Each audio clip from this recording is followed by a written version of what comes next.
Piece വേൾഡിന്റെ പുതിയൊരു വീഡിയോയിലേക്ക് എല്ലാവർക്കും സ്വാഗതം. ഇന്നത്തെ വീഡിയോ നമ്മൾ കുറച്ച് മീൻ പിടിക്കാൻ പോവാണ്.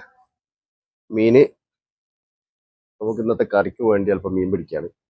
എല്ലാവരും ഇതേപോലെ ചെറിയൊരു കുളം ഉണ്ടാക്കിയിട്ട് അവരവരുടെ വീട്ടിലുള്ള സൗകര്യത്തിൽ ചെറിയൊരു കുളം ഉണ്ടാക്കിയിട്ട് അതിൽ കുറച്ച് മീനൊക്കെ കൊണ്ടിട്ടുണ്ടെങ്കിൽ വലിയ ചിലവും കാര്യങ്ങളൊന്നുമില്ല, വലിയ പ്രശ്നങ്ങളൊന്നും ഇല്ലാതെ നമുക്ക് പോറ്റിയെടുക്കാൻ പറ്റിയ മീനാണ് നമ്മളെ പിലോപ്പി, അതുപോലെ തന്നെ കട്ട്ല പോലത്തെ സാധനങ്ങൾ.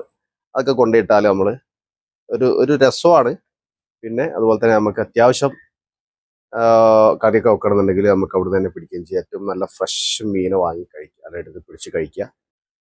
അപ്പോൾ എല്ലാവരും ഇതുപോലെ ചെറിയൊരു കുളം ഉണ്ടാക്കിയിട്ട് അതിൽ മീനെ വളർത്തുക, നല്ല ഫ്രഷ് മീനെ കഴിക്കുക. അപ്പോൾ നമുക്ക് മീൻ പിടിക്കുന്ന വീഡിയോയിലേക്ക് പോകാം. എൻ്റെ അടുക്കളയോട് ചേർന്ന വർക്ക് ഏരിയയുടെ തൊട്ടടുത്ത് തന്നെയാണ് ഞാൻ ഈ ഒരു കുളം സെറ്റ് ചെയ്തിട്ടുള്ളത്. അതിൻ്റെ വീതി എന്ന് പറയുന്ന 6 അടി വീതിയുള്ള ഒരു 4 റിങ് വെച്ചിട്ടാണ് ഈ ഒരു കുളം സെറ്റ് ചെയ്തിട്ടുള്ളത്. ഇതിൽ നമുക്കൊരു ഏകദേശം 100 മീനിനെ വരെയൊക്കെ വളർത്താൻ പറ്റും. അതിലിപ്പോൾ നിലവിൽ ഞാൻ അതിന് ചെറിയ എയറേഷൻ കൊടുത്തിട്ടുണ്ട്. പിന്നെ അതിൻ്റെ ഒരു ഫിൽട്രേഷനും, അതായത് അക്വാപോണിക്സുമായിട്ട് സെറ്റ് ചെയ്ത് കണക്ട് ചെയ്തിട്ടാണ് ഈ ഒരു ഇത് ഉണ്ടാക്കിയിട്ടുള്ളത്. ഇനിയിപ്പോൾ നമുക്ക് അക്വാപോണിക്സ് അല്ലെങ്കിലും നമുക്ക് ചെറിയൊരു എയറേഷൻ ഉണ്ടെങ്കിൽ, ഇനി അതൊന്നും ഇല്ലെങ്കിലും നമുക്കിതിൽ വളർത്താൻ പറ്റും. എന്നാലും നമ്മൾ ഇടയ്ക്കിടയ്ക്ക് ഒന്ന് ഇളക്കി കൊടുക്കുകയൊക്കെ ചെയ്താൽ നമുക്ക് അതിൽ തന്നെ ഒരു 100 മീനിനെയൊക്കെ പോറ്റിയെടുക്കാം. പിന്നെ അതിൻ്റെ ഒരു പ്രശ്നം എന്താണെന്ന് വെച്ചാൽ നമ്മൾ ഉദ്ദേശിക്കുന്ന നല്ല വലിപ്പമൊന്നും ഒരു 1/2 കിലോന്റെ മുകളിലേക്കൊന്നും നമുക്ക് കിട്ടൂല. അപ്പൊ ഇതെന്ന് പറഞ്ഞാൽ ഒരു 150 ഗ്രാം 200 ഗ്രാം ആ ഒരു വലിപ്പത്തിലാണ് നമുക്കിപ്പോൾ പിടിക്കുന്നത്. അതിന് ഒരു 6 മാസം, ഒരു 7 മാസം 8 മാസമൊക്കെ ആകുന്ന സമയത്ത് നമുക്കത് പിടിക്കാനും പറ്റും. അപ്പോൾ ഇതിൻ്റെ ഒരു കാര്യം എന്ന് പറഞ്ഞാൽ നമുക്ക് ഫ്രഷ് മീനിന് നല്ല വിഷാംശമൊന്നും ഇല്ലാത്ത മീനിനെ നമുക്ക് ജീവനോടെ പിടിച്ചിട്ട് നമുക്ക് അത് പാകം ചെയ്ത് കഴിക്കാൻ പറ്റുന്നുള്ളതാണ്. അതോടൊപ്പം തന്നെ നമുക്കൊരു എന്താ പറയുക, ഒഴിവ് സമയത്തൊക്കെ ഒരു എൻ്റർടൈൻമെൻറ്റ്, ഇതിൻ്റെ അടുത്ത് വന്ന് ഇതിന് തീറ്റ കൊടുക്കുക, പിന്നെ അതിങ്ങനെ ആസ്വദിക്കുക എന്നുള്ളത് അത് വേറെ ഒരു ലെവലാണ്.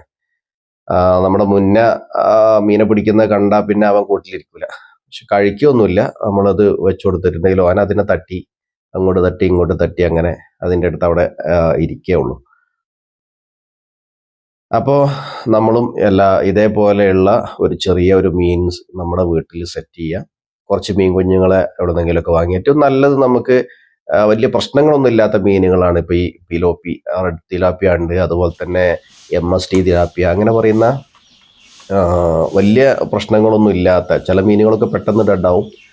ഇതിന് നമുക്ക് കുറച്ച് എയറേഷൻ ഒക്കെ ഒന്ന് ചെറിയൊരു എയറേഷൻ കൊടുക്കുക, അതല്ലെങ്കിൽ ഇടയ്ക്കൊന്ന് ഇളക്കി കൊടുക്കുക, അതൊന്ന് ഫിൽട്ടർ ചെയ്യുക, വെള്ളം കുറച്ച് കഴിയുമ്പോൾ വെള്ളം ഒന്ന് മാറ്റി കൊടുക്കുകയൊക്കെ ചെയ്തിട്ടുണ്ടെങ്കിൽ വലിയ കുഴപ്പമില്ലാതെ നമുക്ക് പോറ്റിയെടുക്കാൻ പറ്റുന്ന ഒരു മീൻ എന്ന് പറയുന്നത് ഈ റെഡ് തിലാപ്പിയ, അതുപോലെ തന്നെ MST തിലാപ്പിയ, അങ്ങനെ ഉള്ള മീനുകളാണ്. അതുപോലെ തന്നെ കട്ട്ല പോലത്തെ മീനുകൾ, അതൊക്കെ നമുക്ക് ഇതിലേക്ക് ഇങ്ങനെ പോറ്റിയെടുക്കാൻ പറ്റും. അപ്പോൾ എല്ലാവരും ഇതുപോലെയുള്ള ഒരു ചെറിയ കുളം ഉണ്ടാക്കുക, എന്നിട്ട് മീനുകളെയൊക്കെ ഒന്ന് പോറ്റി നോക്കുക, നല്ല ഫ്രഷ് മീനിനെ കഴിക്കുക. അപ്പോൾ മറ്റൊരു വീഡിയോയുമായി വരുന്നവരെ ശുക്രാൻ.